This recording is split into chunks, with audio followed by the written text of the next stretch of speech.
तो उत्तर प्रदेश पहले दौर का प्रचार चरम पर है क्योंकि महज 3 दिन बाद यानी 10 फरवरी को पश्चिमी यूपी के 58 सीटों के लिए मतदान होना है। बिजनौर में पीएम मोदी की पहली फिजिकल रैली है तो योगी, अखिलेश और मायावती भी पश्चिमी यूपी में आज हुंकार भर रहे हैं।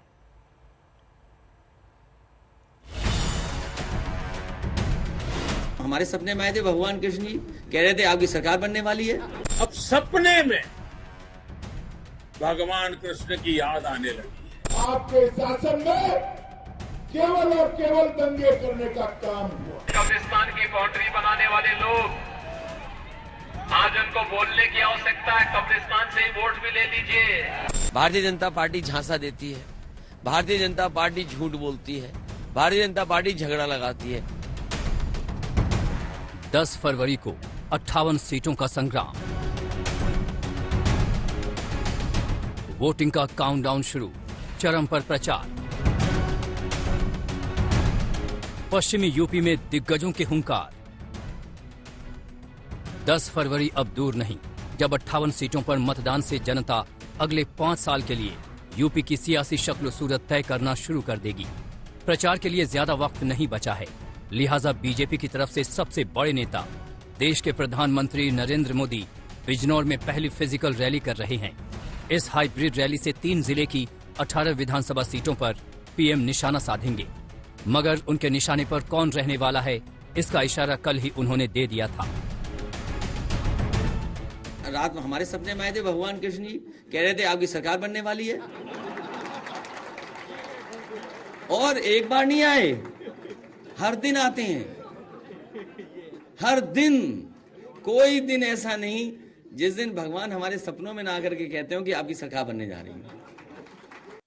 आज बीजेपी को अपार समर्थन देख इन लोगों को अब सपने में भगवान कृष्ण की याद आने लगी है।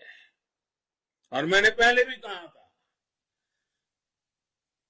जो सोते रहते हैं वो सपने देखते हैं, जो जागते हैं वो संकल्प लेते हैं। असल में अखिलेश यादव बीजेपी के राज्यसभा सांसद हरनाथ सिंह यादव की उस चिट्ठी पर तंज कस रहे थे जिसमें उन्होंने पार्टी नेतृत्व को योगी आदित्यनाथ को मथुरा से चुनाव लड़वाने की मांग की थी और कहा था कि भगवान कृष्ण ने सपने में आकर उनसे ये कहा था। खैर, योगी अब गोरखपुर से जंग लड़ रहे हैं, मगर बिजनौर की रैली से पहले पीएम मोदी ने कृष्ण का जिक्र किया तो उसी दिन डिम्पल यादव पूरे परिवार के साथ मथुरा के बांके बिहारी मंदिर पहुंची, विधि विधान से पूजा पाठ किया और अपनी पार्टी की जीत का आशीर्वाद मांगा। डिम्पल ने दावा किया कि अखिलेश 400 सीटें जीतकर सरकार बनाएंगे। ठाकुर जी से आशीर्वाद लेने आए हैं। क्या मानना है आने वाले चुनाव में कितनी मजबूती से आपकी पार्टी आ रही है? मैं समझती हूँ राष्ट्रपति जी कह चुके हैं कि 400 सीटें आ रही हैं तो बहुत मजबूती के साथ समाजवादी पार्टी और गठबंधन सरकार बनाने जा रहे हैं। बहरहाल बिजनौर की हाइब्रिड रैली से पीएम मोदी बिजनौर, मुरादाबाद, अमरोहा जिलों की 18 विधानसभाओं को टारगेट कर रहे हैं। इसमें 1000 लोग स्थल पर मौजूद हैं, जबकि बाकी लोग वर्चुअली जुड़ रहे हैं। रैली का प्रसारण बिजनौर से किया जा रहा है। इसके जरिए दूसरे चरण की 3 जिलों की 21 विधानसभा सीटों में वर्चुअल रैली का प्रसारण LED स्क्रीन से दिखाया जा रहा है। वहीं आपको बता दें कि पहले चरण के मतदान से पहले बीजेपी और दूसरे दलों के नेता पश्चिमी यूपी के अलग अलग जिलों में प्रचार युद्ध को आगे बढ़ा रहे हैं। सीएम योगी बिजनौर में पीएम की सभा के बाद मुजफ्फरनगर के बुढ़ाना और खतौली में रैली करेंगे।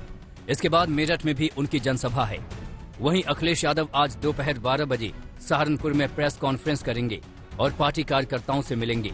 वहीं मायावती बरेली में रैली करेंगी। पश्चिमी यूपी में बीजेपी का रिकॉर्ड 2014 से लेकर 2017 और 2019 में शानदार रहा है। किसान आंदोलन के बाद अखिलेश जयंत के गठबंधन से बीजेपी को चुनौती मिल रही है, लिहाजा पहले दौर की वोटिंग से पहले बीजेपी ने पूरी ताकत झोंक दी है। बिजनौर से संजीव शर्मा, अलीगढ़ से अकरम खान और अमरोहा से BS आर्या के साथ आज तक ब्यूरो।